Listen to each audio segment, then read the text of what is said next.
All right, everybody. This is going to be chapter 16 of our emergency medical responder course, childbirth. On occasion, you are going to run into this.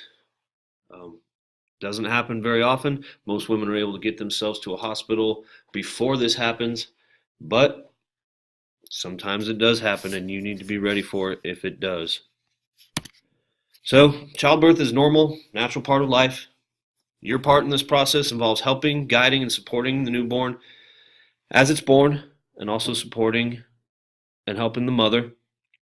After the birth, you should ensure the newborn is breathing adequately and being kept warm. These are the two biggest things we can do for them after they're born. Make sure they're breathing and keep them warm. So, some indicators of an impending birth. We have frequency of contractions. If they are less than 2 minutes apart, that's pretty frequent. This is going to happen very soon. The other one is crowning. This is the appearance of the newborn's head during a contraction. So if we see crowning, it's not impending now, it is happening. We need to be ready for that baby to come. Quickly go over some anatomy, function of the female reproductive system. We need to remember that the ovaries produce eggs, and then those eggs travel through the fallopian tube to the uterus. The uterus or womb will hold that fertilized egg as it develops during a pregnancy. The developing newborn is also called a fetus. It's going to be encased in an amniotic sac. This is a bag of fluids for support, and it floats in there. So you need to know that the external opening of the birth canal, the external opening of the female reproductive system is called the birth canal, also the vagina. A couple other things. The placenta, this is also called the afterbirth. It's attached to the mother's uterine wall, and it draws nutrients from the uterus and moves those nutrients, blood, oxygen, all those good stuffs that we need to keep moving. She has to feed that baby somehow while it's in the womb. So the placenta draws the nutrients out of the uterine wall and passes it to the fetus through the umbilical cord. We're going to have 3 stages of labor. These are the first stage is when the woman's body is preparing for birth. So she's been pregnant. All of a sudden things start changing. She's ready for this baby to be out. We're going to see our initial contractions. The bag of waters might break. Sometimes it doesn't. We just need to know that sometimes there's going to be a whole bunch of fluid that all of a sudden comes out. That's her bag of waters breaking. Those are those amniotic fluids that baby was floating in. You can also have what's called the bloody show. This is a mucus plug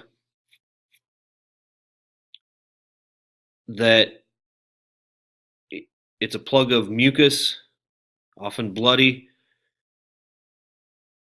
It might pass. It's important to note that during this stage, the newborn's head does not appear during contractions. That was our first stage. In our second stage, we will see the newborn's head crowning during contractions. At this point, there's no time for transport. This baby's coming. We got to be ready for it. Okay? Remember, the second stage is the actual birth of the newborn.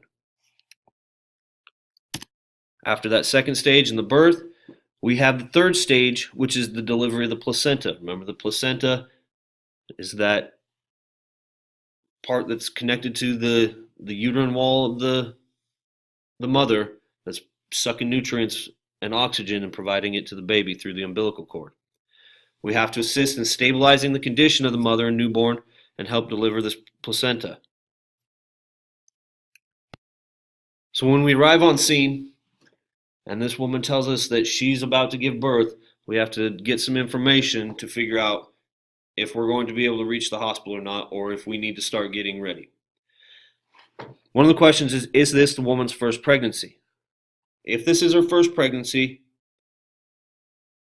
it usually takes longer than a woman who has had children in the past.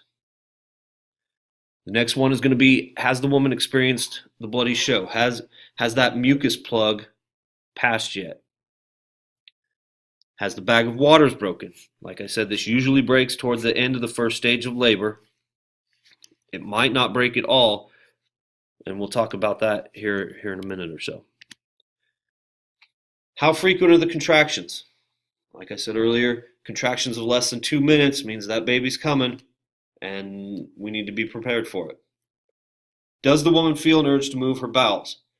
So as that baby's moving down the birth canal, getting ready to come out, his head will push against the mother's rectum, and it feels like she has to poop. This is another sign that this baby's coming quick. Do not allow her to go to the toilet. Have clean blankets and stuff there in case she does poop, but just know that this is a sign of imminent birth. Next thing we look at is the newborn's head crowning. If the head's coming out, you ain't got no more time. And the last one is transportation even available? Is the ambulance responding? How far away is it? How far away is the hospital? Will bad weather, natural disasters, traffic, any of this stuff cause a delay in transport? These are all things that we need to look at before we go transporting a pregnant mom who's about to give birth. All right. When we're timing our contractions, we need to time the contraction cycles from the beginning of one contraction to the beginning of the next. If those contractions are less than 3 minutes, delivery is very close. So at a certain point, we are going to have to look, see if that head is crowning.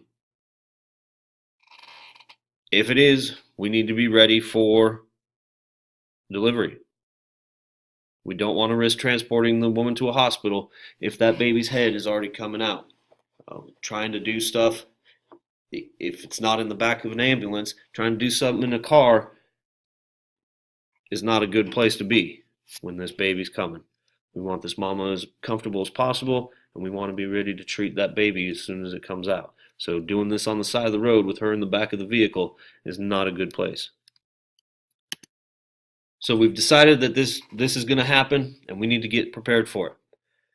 As we prepare to assist the patient, we need to remember that we need to keep the mother calm.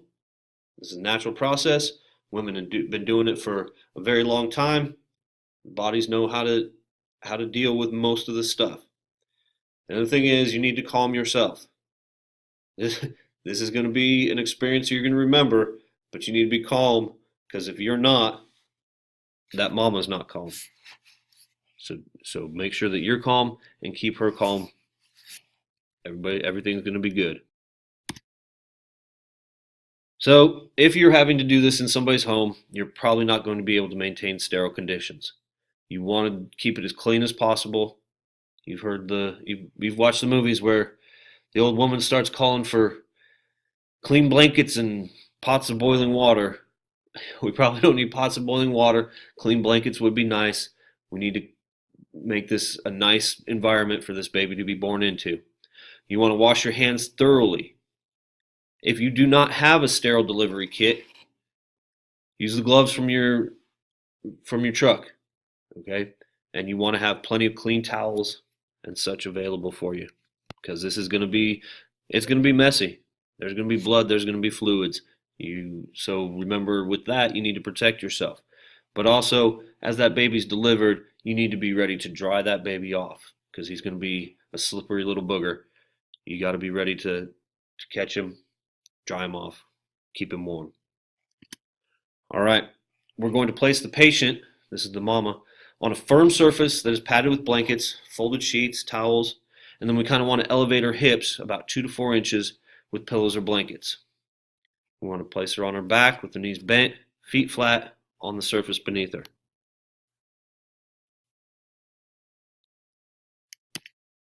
Like I said, a woman in childbirth will expel both blood and body fluids. We want to use sterile gloves whenever possible. We don't want to risk infecting that child with something, but like I said, sometimes you don't have that option. There is a skill drill 16-1, tells you how to put on sterile gloves. It's a little bit different than just slapping them on. You got to make sure that you're not touching everything with your bare hands. There's going to be splashing. There's going to be blood and fluids moving about in the room. There's going to be splashing. Wear face and eye protection. Same thing. Try and keep it off your clothes, so a surgical gown can help keep those off your body and your clothes. Hopefully, your emergency care equipment has a pre-packed OB kit, which will include gloves, an umbilical cord or clamp, sterile drapes and towels, sanitary pads, 4x4 gauze, towels or blanket for the newborn, a bulb syringe, and the plastic placenta bag.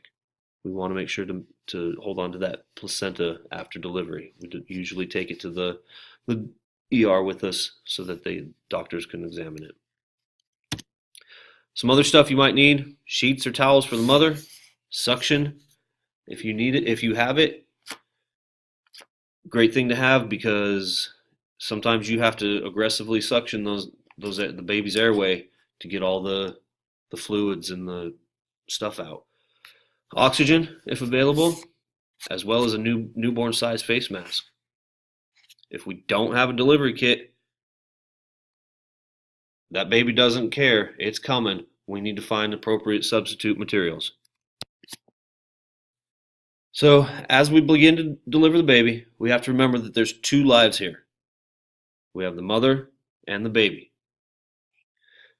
Don't be so concerned about the baby that you're not doing your good patient assessment on the woman. Once you have, it's just like if you were at a car wreck with two patients. You got to deal with both of them. So keep that in mind. Don't get tunnel vision on that baby and not paying attention to the mama. Our primary purpose here is to assist in that delivery of the newborn. We need to be as clean as possible during this entire process. Normal delivery, a newborn's head is going to emerge slowly to prevent undue stress on the newborn and tearing of the vaginal tissues. So as that head emerges, we need to support the head and tell the woman to stop pushing. Never ever attempt to pull anything out of the vagina during this entire process. Okay? You don't need to pull on that baby. He's going to come just fine on his own. And later when we talk about delivering the placenta, you don't need to be pulling on the umbilical cord to get it to come out. It's going to come. Like I said, women have been doing this for many years. They don't need you pulling on stuff to get it out. All right. In a normal birth, once that head comes out, the newborn is going to turn to its side by itself as that head emerges. And then the rest of the body will be delivered spontaneously. It'll be pretty dang quick. Remember, that head is the biggest part of that baby. So once it makes room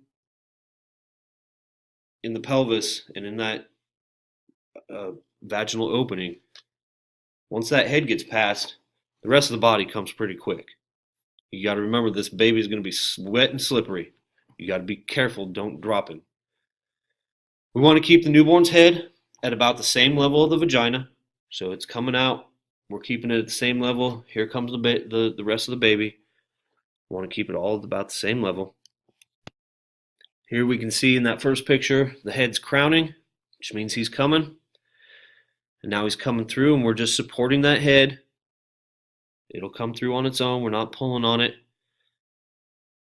Generally, that upper shoulder, so when that head emerges, like I said, the baby usually turns on its side, and then that upper shoulder usually delivers first. And we're just going to continue to support that baby as he comes out. When that head emerges, if the amniotic sac is not broken, remember I said usually the bag of waters will have broken. Sometimes it doesn't. This is where sometimes it didn't. So if it didn't, and there's something covering the baby's face, we need to tear it with our fingers and then move it away from the newborn's head and mouth. If we note that the umbilical cord is wrapped around the neck, we need to attempt to slip it over his head. We don't want to be choking this baby out right as it comes out of the womb. Okay? So we're going to try and slip that umbilical cord over its head. If we cannot do that, we want to attempt to reduce any pressure that cord is putting on the patient's or the baby's neck. Once again, we never pull on anything. As we get access to that baby's nose and mouth, we want to clear it out. We're going to use a bulb syringe. It comes in your OB kit if it's available. We want to suction that mouth first, and then the nostrils 2 or 3 times until they're clear. If it's not available, we want to wipe the mouth and nose with gauze pads. We're then going to move the newborn to the mother's abdomen to help keep him warm, and we're also going to attempt to get the mother to nurse because that releases hormones which help with the delivery of that placenta. So here we are suctioning the baby's mouth. So we do the mouth and then the nose. Sorry about that. If suctioning those airways does not get the baby breathing, we need to try and suction it again. If that still doesn't do it, we need to try stimulating that baby. We're going to start rubbing its back, flicking the soles of a newborn's feet. We're going to try and get it breathing. You've seen in the movies where the doctor smacks the baby on the back and then it starts breathing. That was their way of stimulating the baby to get it to start breathing. We don't do that. We're going to rub its back, try and get some stimulation going, flick the soles of the feet, whatever. Like I said, we're not going to hold him up by his feet and smack him in the back. We're going to use a towel to dry the newborn and then wrap him or her in a blanket to keep him or her warm. In your OB kit, usually also is included a little beanie that you can put on his head. Keep him warm that way too. We're going to place the newborn on its side with the head slightly lower than the trunk. This is to help drain any fluids that might still be in there. That baby's still going to be attached to the umbilical cord when it comes out. When it stops pulsating, it's almost like a pulse when from your heart. When it stops pulsating, you're going to clamp it with an umbilical cord clamp, or you can tie it off with gauze. We want to make sure that none of the blood goes back through. So remember that blood is going from the placenta through the umbilical cord into the baby where it does a circulation just like in the mama's body, and then it goes back out. Well, we don't want any of that blood that's in that body to run back out. So what we do is we clamp or tie that cord off. We need to note the time of delivery. If this is going to be twins, we better start getting ready for the second one because he's going to be coming soon. All right, so after all that excitement, now we got to get ready for delivery of the placenta. Usually delivers on its own within about 30 minutes. We never pull on anything. We're going to leave that umbilical cord uncut and attached to the placenta and the newborn until the EMS unit arrives. They have sterile utensils, sterile tools to help cut that cord if they need to. So after that placenta is delivered, we want to wrap it in towel or newspapers with about 3/4 of that umbilical cord.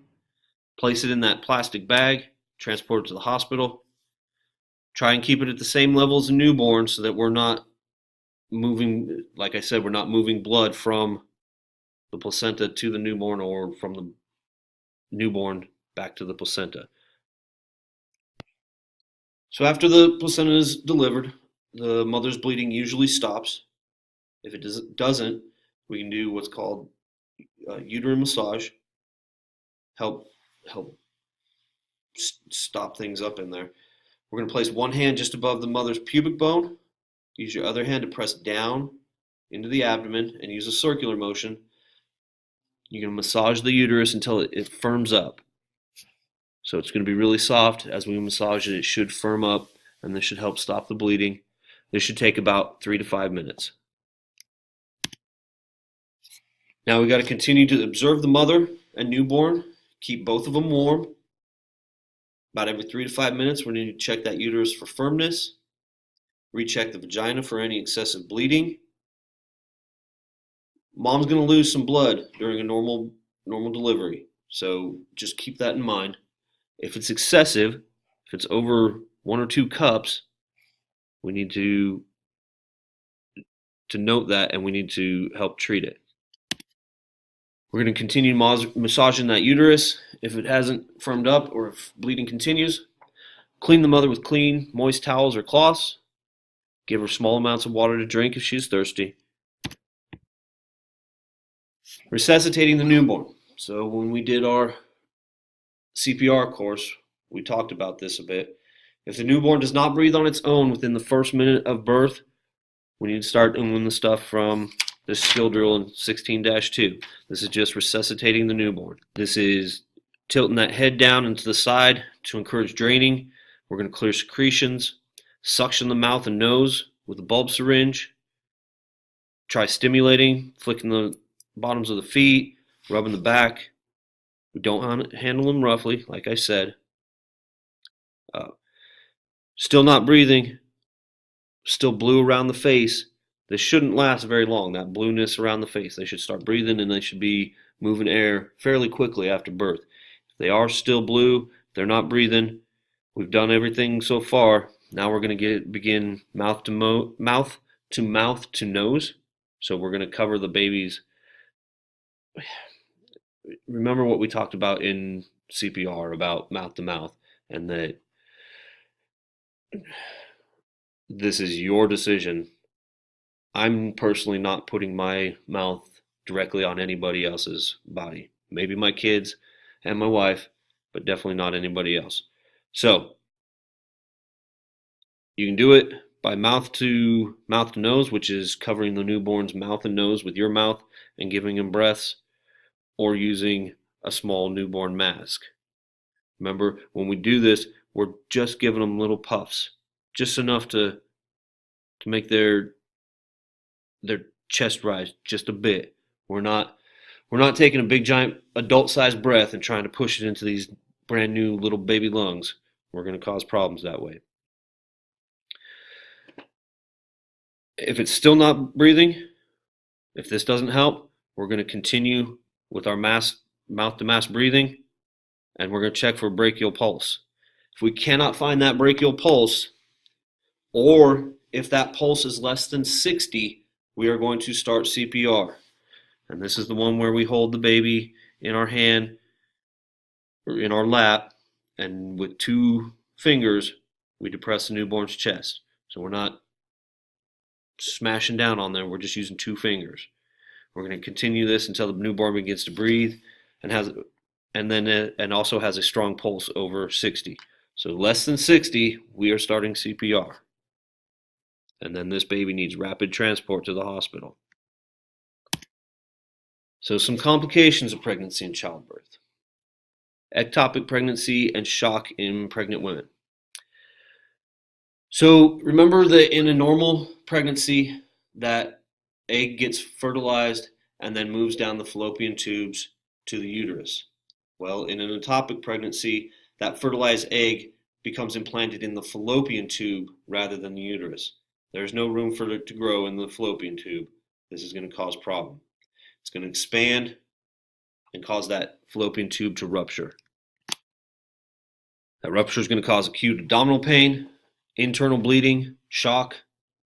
We need to treat the patient for shock and arrange for prompt transport.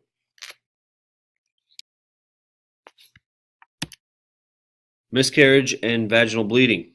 A miscarriage Sometimes it's called a stillbirth. When we are talking about it here, our most appropriate name for it is spontaneous abortion. This is the delivery of an incomplete or undeveloped fetus. If a miscarriage occurs, we want to try to save the fetus and the tissues that pass from the vagina. We want to control the woman's bleeding, treat for shock, and arrange for prompt transport.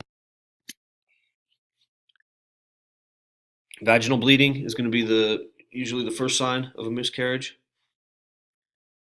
When a woman experiences vaginal bleeding, we need to perform a patient assessment, get a good medical history, set of vitals, arrange for prompt transport, and we also need to be able to provide emotional support if she did miscarry. These are traumatic events for people. They've been trying to have a baby and they miscarried. This is going to be a big deal for them. We need to support them. Premature birth. This is any newborn weighing less than 5 pounds or delivered before 36 weeks. This is premature. These babies are going to be smaller, thinner, usually redder than for full-term newborns. We need to keep these little guys warm because they lose heat rapidly. We need to keep all newborns warm, but these guys, they lose their heat very quickly. We need to keep them as warm as we possibly can, and then we need to arrange for that prompt transport as always. Unbroken bag of waters, we talked about this. If it's happening and that baby's coming out, all we gotta do is just break that bag and move it away from the nose and mouth so that they can breathe. We want to be careful we're not poking, scratching, cutting the newborn when we're doing this. And then we're going to just suction the newborn's mouth and the nose, help him or her breathe. So at times the umbilical cord might present before the fetus is delivered. This is called a prolapsed umbilical cord. And as the baby's being born, that cord might become compressed between the newborn and the woman's pelvis during the contractions. We need to place the pregnant patient in a position that raises our hips up. Maybe that cord will slide back in. We need to keep that cord covered and moist, but we do not try and push it back into the vagina. Just like we don't pull on things coming out of the vagina, we don't try and push things back into the vagina either. So we want to administer oxygen if it's available. We also need to arrange for prompt transport. Depending on your medical service, some of them recommend placing the woman in a kneeling position to take the pressure off the cord. So a kneeling position means down on her hands and knees. A breech birth is when the newborn's buttocks comes down into the birth canal first rather than the head. With this, we need to arrange for prompt transport. We're going to support the newborn's buttocks and legs as they're delivered. The head will usually follow on its own. We need to be very careful supporting this, keeping it as slow as possible so that we're not tearing any of the mom's bits and pieces as the baby comes out. Breech birth. If the head does not deliver within 3 minutes, we need to arrange for transport. This would be one of the only occasions where you can insert something into the vagina. And what we're going to do is we're going to insert our gloved fingers in and try and create a hollow space between the newborn's nose and mouth and the tissues of the vagina. We're going to make a little cavity so that they can breathe. We're going to try and clear out the airway. We're even going to try and clear out that airway still. We need to make sure that baby's breathing. Very rare cases, the arm or leg is the first part of the newborn to appear in the birth canal. Limb presentation cannot be handled in the field. These patients need to be transported now. So we talked about miscarriages and what their actual technical term was, a spontaneous abortion, and this is the delivery of an incomplete or undeveloped fetus. I said that sometimes they could be called stillborn or miscarriage.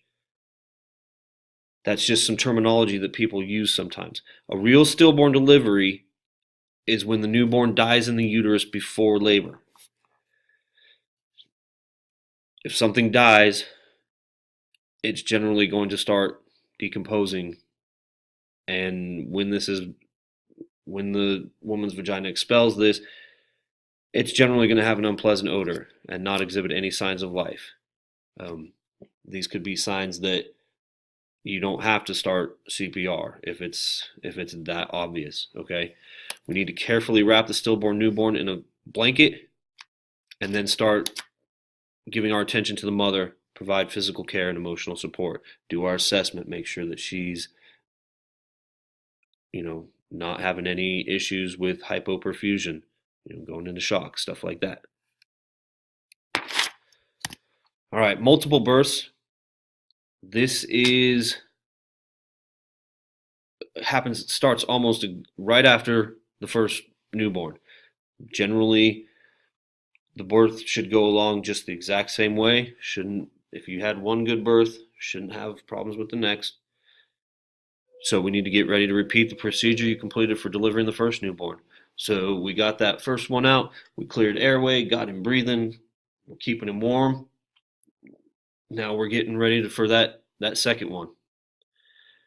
At times, mother may experience excessive bleeding after delivery. This is approximately 1 to 2 cups. So, like I said earlier, approximately 1 to 2 cups of blood during normal childbirth is usual. If it becomes more than that, we need to become concerned. We need to place 1 or more sanitary pads at the opening of the vagina. We never put anything into the vagina except for the one case that I told you about earlier. She's losing blood, so we might need to be treating her for shock, and we need to arrange for that rapid transport. There you go. So place 1 or more clean sanitary pads at the opening, not in the opening. Elevate legs and hips. Treat for shock. Arrange for rapid transport. Encouraging the newborn to nurse from the mother. This can help stop that bleeding. There's hormones that are released, and that can help stop stuff. Remember, we're massaging the uterus with your hand. That could help. If the area between the mother's vagina and anus is torn and bleeding, this happens sometimes. So sometimes that does tear during childbirth, and you just treat it as you would any open wound. Just going to dress it, try and keep it clean. All right, so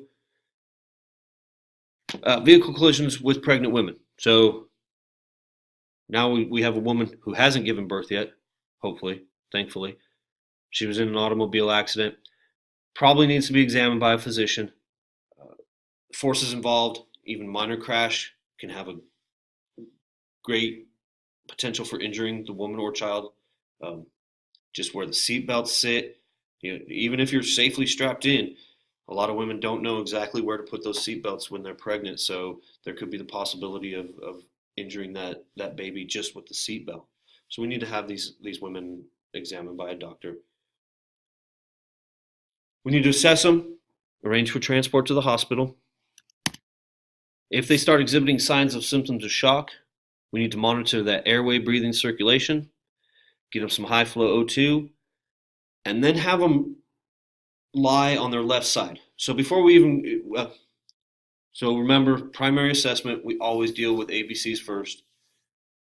A lot of times, if that woman is lying on her back, what's happening is that the baby is pinching off the return blood flow to the heart. So remember, we have all those tubes that are running through us.